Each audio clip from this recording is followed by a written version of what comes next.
Eu sei que tem muita gente que espera algo bom do Charles do Bronx sempre. E tem muita gente que fala que o Dana White deixou ele de lado, que ele foi um cara que basicamente teve seu momento de brilho e de repente ficou obscuro a situação dele dentro do UFC porque perdeu ali pro Islam Makhachev, outra vez ele se machucou. Então, digamos que caiu aquele ímpeto, aquela vontade que a organização tinha de ver ele lutar. Eu não concordo muito com isso, mas eu entendo que o Charles é um cara que se preserva, tem que fazer, claro, mas tá rico, né? Então se preserva na hora de escolher um combate. Mas Alexander Volkanovski e Charles do Bronx nas 70 quilos, lembrando que o Volkanovski já lutou muito bem contra Islam Makhachev no seu primeiro combate. Será que o Charles vence o Alexander Volkanovski? Será que vale a pena isso? Em que situação se encontra o Charles? Vamos conversar agora. Deixa o like e se inscreve. Bora pro vídeo. Bom, vamos dar o start falando um pouquinho sobre o Volkanovski, que basicamente ele é um cara... É difícil de tu ver um cara com esse tamanho se aventurar nas 70 quilos, lutar de igual para igual, claro, no primeiro combate contra o Islam Makhachev, que foi aí e é o algoz do Charles do Bronx, porque todo mundo achou que o Volkanovski ia ser amassado pelo Islam na luta agarrada e tudo mais. E o cara foi bizarro, parece que ele é um cara diferenciado de tudo e todos pelo seu tamanho e pela sua força. A comparação entre tamanho e força. E ele, há muito tempo atrás, se eu não me engano, teria que pesquisar isso aí, entre 7,7 e 8,4 esse cara já lutou. No início da carreira dele ele era não obeso, mas ele era muito grande. Era mais gordinho, vai. E ele veio... ele treinava futebol americano, rugby, alguma coisa assim. Era um cara muito forte e depois se apaixonou pelas artes marciais. Isso é basicamente aí um detalhe sobre a situação do Volka. Hoje, 35 anos, 26 vitórias, apenas 4 derrotas. Das 26, 13 nocautes, 3 finalizações e 10 por decisão. O cara é casca grossa em pé.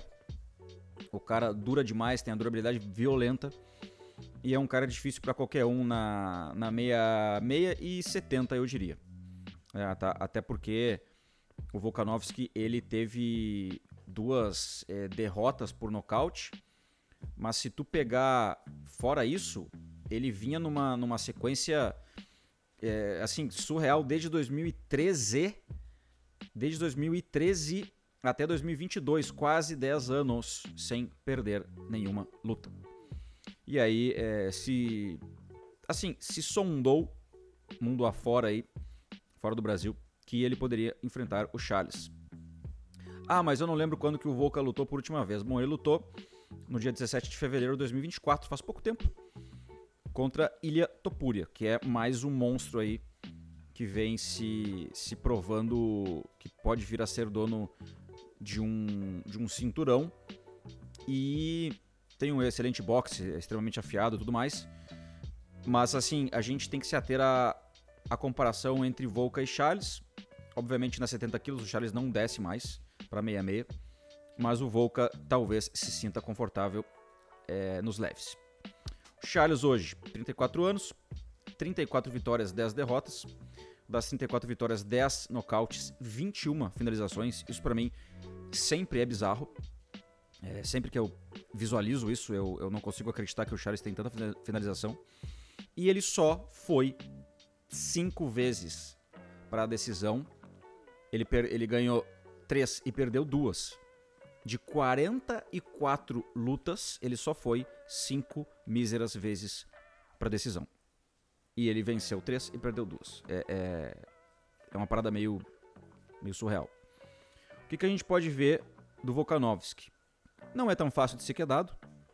E tem um pescocinho de tartaruga que é difícil de ser pego, né? Porque não tem como a gente entender que em 30 combates ele jamais foi finalizado.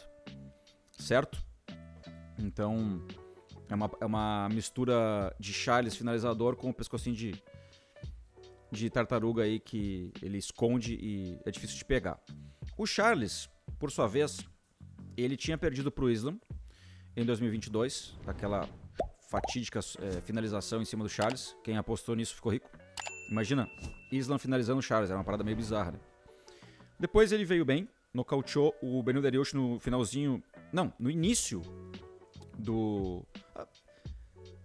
Não, no finalzinho do primeiro round. E depois ele perdeu aí por decisão dividida para Arman Tsarukyan. Foi uma luta meio morna, não entendi muito bem qual foi o estilo de...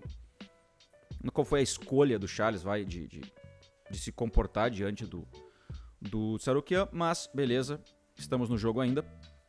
Temos muita lenha para queimar. Agora, o que a gente pode ver, por exemplo, do ranking do UFC hoje, pra gente poder entender se essa luta faz sentido ou não faz sentido? Eu acho que pode fazer, mas... cara, de modo geral, assim, ó, a gente tem o Islam Makhachev em primeiro, o Tsarukyan está credenciado na frente do Charles, tá?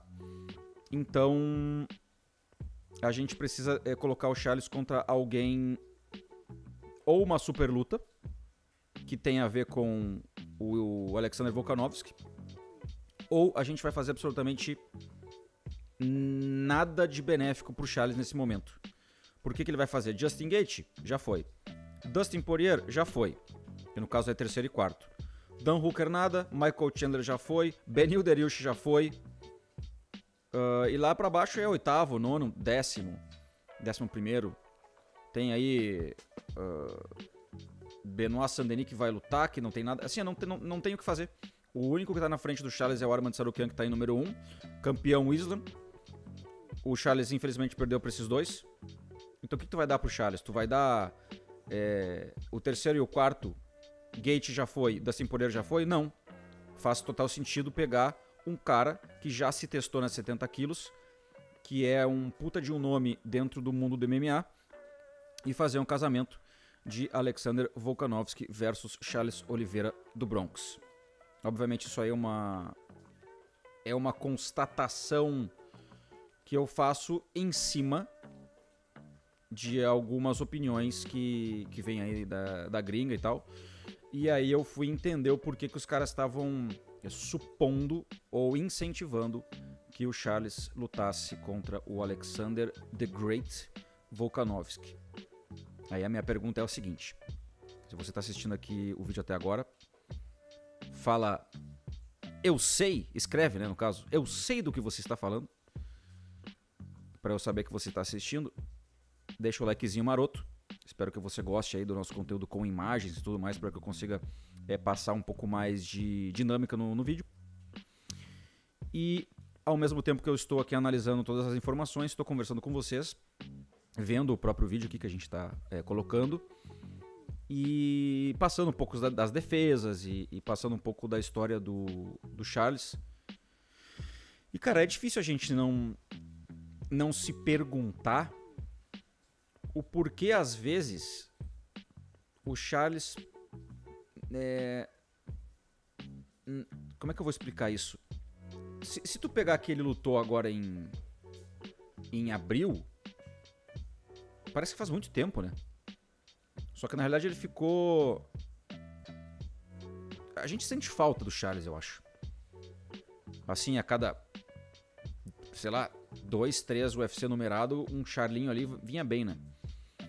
A gente tem uma safra de lutadores muito bons agora dentro do UFC, em se falar da nossa nação, né, dos brasileiros e tal.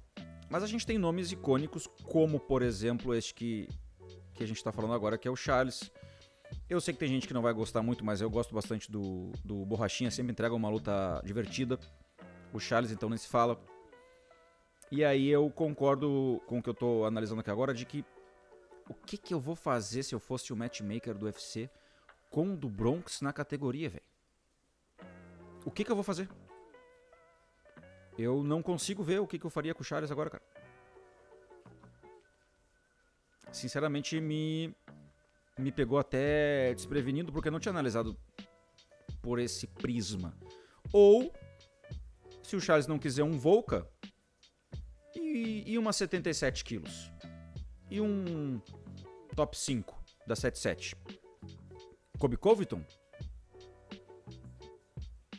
O Kopikov também acho que é o melhorzinho, né? Depois a gente tem o Jack Della Maddalena. A gente tem Shavkat Rakhmonov, Kamaru Usman, Leon Edwards. E o Champs, que seria o Belal Muhammad. Eu vou te falar que o Charles, quando vê, finaliza o Belal Muhammad, hein? Enfim. Fiquei realmente concordando com os gringos. Um Volka viria muito bem. O que você acha sobre isso? Vai aparecer 2 vídeos. Assista, deixa seu like e siga aqui no canal. Valeu, até o próximo vídeo.